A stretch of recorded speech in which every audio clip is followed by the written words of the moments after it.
যদিও গোটা বিশ্বে মুসলমানেরা মার খায়, কিন্তু বিজয় হবে ইসলামের, ঠিক কিনা? স্যামুয়েল হান্টিংটন একটা বই লিখেছে, দ্য ক্ল্যাশেস অফ সিভিলাইজেশন, সভ্যতার সংঘাত। সেখানে তিনি দেখিয়েছেন এই সভ্যতা ওই সভ্যতা ওই সভ্যতা। তিনি বলেছেন পৃথিবীতে অনেক সভ্যতা এসেছে, চলে গিয়েছে, অনেক ধর্ম জেগে উঠেছে, থেমে গিয়েছে।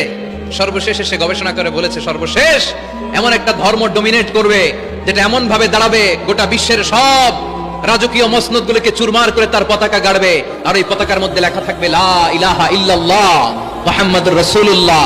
এই ইসলামের বিজয়, এটাকে আর কেউ থামায় রাখতে পারবে না। জোরে কোন ঠিক কিনা?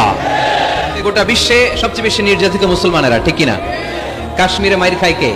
মুসলমান। ফিলিস্তিনে মাইর খায়, ইরাকে মার খায়, তারপরে মায়ানমারে মার খায়, বাংলাদেশেও মার খায়, চীনের উইঘরে মার খায়। গোটা বিশ্বে মুসলমানেরা মার খায়, কিন্তু সব ধর্মের লোকেরা তাদের ধর্ম রেখে দিয়ে ইসলাম ধর্মের ভেতরে ঢুকে যাচ্ছে। সুবহানাল্লাহ।